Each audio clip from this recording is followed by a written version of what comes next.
All right, we're going over Supergirl Woman of Tomorrow. This is one that I've wanted to do for a while. It's by Tom King. It either makes or breaks. I can't lie about Tom King. I like his Mr. Miracle run. I like this. Some of the other stuff is eh. I like Human Target, but mostly it's because of the art, because of Greg Smallwood. That one's very good. We might go over that later. But yeah, well, we're just going to do this because the Supergirl movie's coming out. If you haven't seen, Lobo's in there. It's not going to be a one-for-one recreation of this comic. I think it's taking multiple stuff from other things. But this is kind of like the rough draft. I really do like this comic. I think it is very good.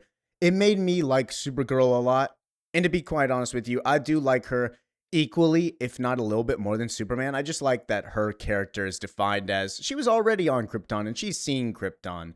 And then her whole thing being is that she kind of resents her cousin a little bit because he doesn't know Krypton, but that's all he talks about. And she messes up way more often than Superman. She has control of her powers, but at the same time, she's not totally in full control like Clark, who's had them for a long time. She's only had them for a couple of years, somewhat in the main canon, is like she's only had it for a while. She landed on Earth. She's only had a little bit of experience with humans, so she's not really fully developed into Earth society, unlike Superman, who was born and raised. Or not born and raised, but raised. Anyways, let's hop in. Let's get started because I'm pumped for this. There's only 8 issues. 1 of 8! So we start with our main narrator, who is not Supergirl, by the way. This is a little girl whose father just got killed. My father, whose name I will not record here, for I do not wish it learned, did not die a dignified or honorable death. A criminal and a thief and a liar, who at that time identified himself as Krem and claimed the Yellow Hills as his place of origin. Krem of the Yellow Hills. Keep that in mind because he will be the main antagonist of this, or the main goal. Stabbed my father through with a copis blade. Krem had come upon our rock farm the day before, requesting shelter and a meal, which he was granted by my kind and godly family. After he woke in the morning, he got into the words of my father on the subject of our new king. These words were ended when Krem unsheathed his weapon. My dear father was unarmed. And let's also say that the art is beautiful in this. The colors, the imagery, mwah. It vexed me at the time that Krem left his blade within the body, for in truth, it was a finely crafted sword. Worthy I would think of even the knights of the old mist. I can testify that it was not lodged so deep within the chest cavity that it could not be removed with a clarity, even in the moment of murder.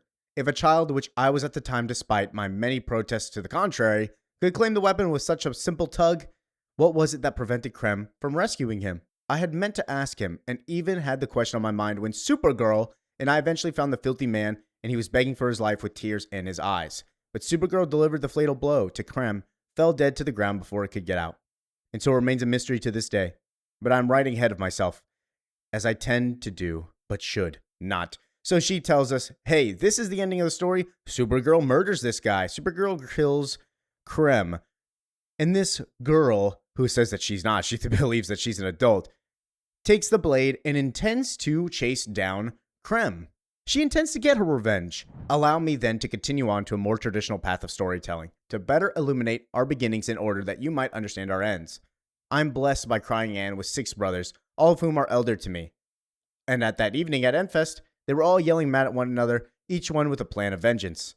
But I, having spent enough of my days watching pigs squabble over their own castles of mud, I knew what was show and what was not.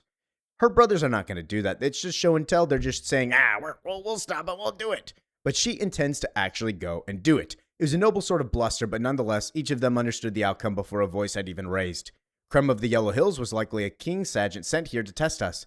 For even in the plains where the king is loved, there may be doubters. As our cherished father had adeptly demonstrated, offering a king's sergeant was the start of a quick journey to the grave. Better to whine and buck at the farm than to leave and have your head spiked. So whine and buck they did. And when they were done, all agreed that everything should be left to the divine. They should stay here and tend to the rock. So her brothers did fold out. They said, hey, we're not going to go. We'll leave Karma to deal with this man. But I, however, she said, nah, we're going to go do it. And she tries escaping, but who sees her but other than her mother? Oh, hey, Mom, I did not know that you were here. I was trying to leave. Young mite to be seeking through the world, hoping for blood. You should listen to your brothers and sit here. She does not want her to take the path of vengeance. And so the daughter says, if I was going to wait for the impossible, I would sit here and wait for father to get back up. But I am inclined not to go into that direction. She intends to go get vengeance. And so when mother says, take your father's mount, he's an ordinary one. And so we start. Supergirl, Woman of Tomorrow, Chapter 1, Men, Women, and Dogs. And this mount is like a pink steed thing. I confess I had not left the confines of our hearth before, and I would have expected to be full of fear and caution that night, but in truth, all that existed within me was anger. An anger to the thousand fates for allowing Krem to kill my father, and an anger at myself for not yet having brought that degenerate scuff to his knees. So now we start in a bar where this little girl, we haven't got her name yet, is talking to a man. It's like, hey, can you help me kill this person? Well, I don't know if it's feasible, but it certainly wouldn't be cheap. She meets with a bounty hunter, and the bounty hunter is saying, well, it's going to cost a lot. And she says, well, I don't really care about the cost. Here is a sword. If you do this, you can have it. And she kind of tries like a little bartering technique. She's like, people offer me the sky, blah, blah, blah, blah, blah. Like, this is, I don't want the sky, though. I just need to get rid of it. I just need to give it to you. You can have it. Because, she doesn't really have anything to offer. She has no money besides this one sword that she just got from Krem. And she says, you can have it as soon as you kill the man. And the guy talking to her is like, let us say that it is agreed, but not exactly on your terms. I will take the weapon. It is quite lovely, and I will get your man by my word. Basically saying, yeah, I'll take this sword. I'll kill your guy. But, you just go back home. So is he going to do it? I don't know. He's just a bounty hunter. Maybe he will. Maybe he won't. And so she says, no, you are mistaken in presuming an invite to a negotiation when such an offer has been preferred.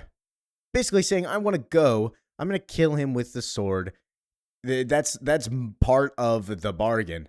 And so he says, well, from your speaking, I see you are well educated for a young one from the plains. But let me give you one additional lesson. And then smacks her across the face. Remember that. And don't worry, none while you're remembering. This guy will die. Teaching her that the world ain't fair. And as he's leaving, somebody grabs his sword. It's a blonde woman in a trench coat hiding in the corner with her dog. The man's like, I'm going to cut off your fingers. What are you doing to me, woman? And so she drunkenly says, I'm going to give this back to the kid. I'm going to give it back. And you go away because it's my birthday. What? It's your birthday? What are you talking about? I'm 21 now, officially, which means it's okay in the truth and justice and the American way. This is Supergirl going out to another planet to party. So yeah, Supergirl goes to different planets and basically just gets drunk to wallow in her sorrows. But now she's officially 21, so she's like, it's legal. Legal in America, by the way. It doesn't really matter. And so the man looks at her and is like, you had your warning. I'm going to cut off your hand. And so she drunkenly just stumbles around and grabs like drink stuff in the way and is like, well, just please stop. Like, blah, blah, blah, blah, blah. And the man takes it as surrendering. And she's like, no, I'm not going to surrender. I just don't want to spill my drink because honestly, I don't have any more of this kind of currency. And I don't really steal because it's wrong. I know it's my birthday, but I'm not going to do that. I'm still a good person deep down. And so the man he's very confused because he doesn't understand and he doesn't see the symbol on her chest. We learn later that the symbol on her chest, the Superman symbol, is like big across the universe. Everybody knows Superman. And when they see Supergirl, they're like, oh my God, she's related to Superman. If we even do anything, Superman's going to get us. They don't really care that it's actually her. They don't really care that it's Supergirl. And so then she finishes her drink and just clocks him in the face with it, putting blood all over her and his hands, his face. And she's like, oh my God, I'm vulnerable because this planet is apparently on a red sun. That's how she drinks. She and Clark Kent can't get drunk on Earth because of the yellow sun. That's how they absorb it. So she goes to red sun planets instead. And then eventually she takes the man out, her chest symbol kind of revealing. And then the doggy's like, whoa, whoa, whoa, whoa, whoa, whoa, whoa. Oh my God, that's Crypto. That's so cute. And then we cut to later. We're in this little girl's house. Supergirl wakes up there and is like, I'm going to throw up. And she has her Supergirl costume on under everything. And she's like, oh my God, you're not supposed to see this. She grabs a little bucket.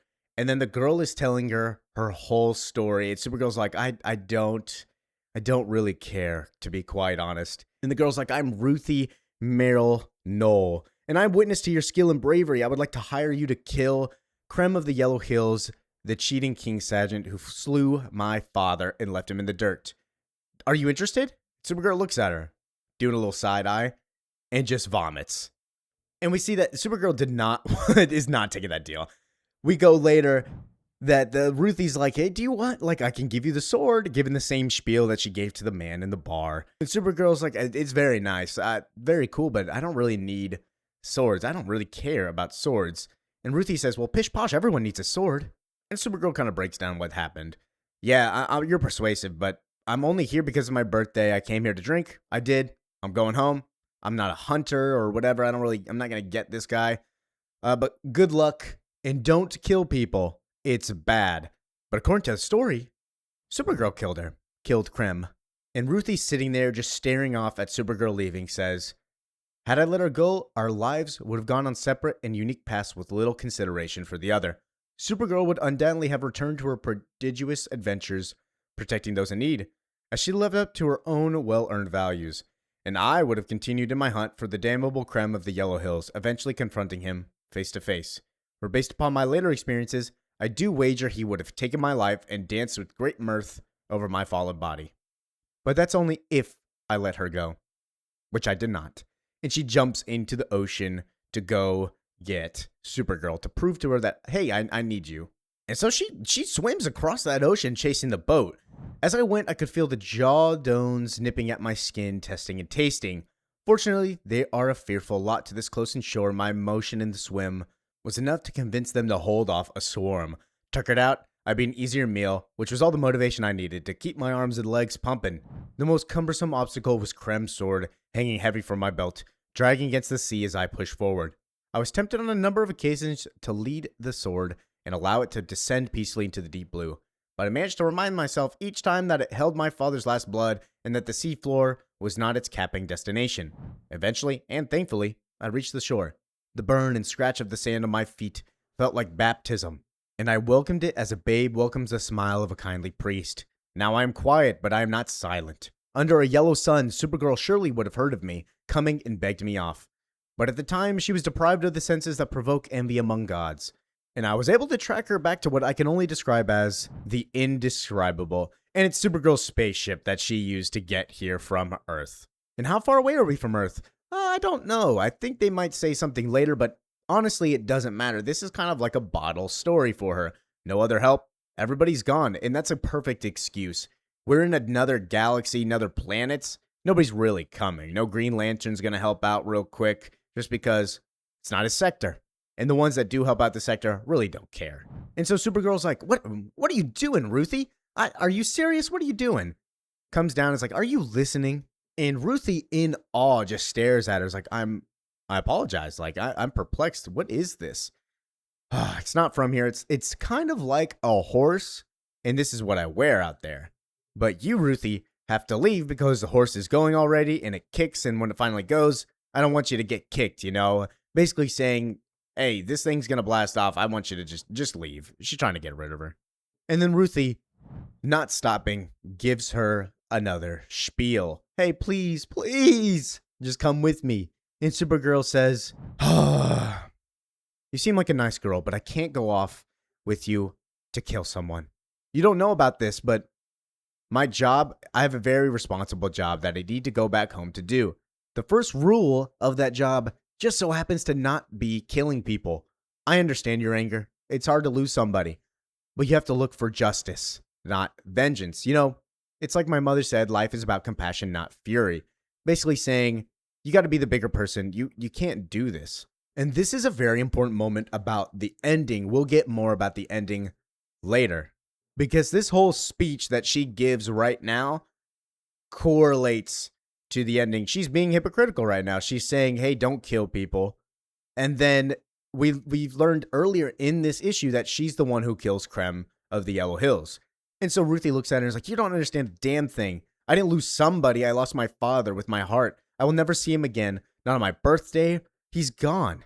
All that flighty talk of compassion and fury, that's dandy if you're lying on the ground. You know what will stand stolid. But Ruthie says, I lost my world. And Supergirl looks at her and is like, I understand. Because she lost her world too. They really are very similar. And Supergirl kind of understands that as she starts tearing up. And Ruthie says, well, I didn't understand. I didn't know her history then. I know nothing about her growing up with the planet, with friends and relations and seeing it all go away. I didn't know that she had lost everything and gained invulnerability.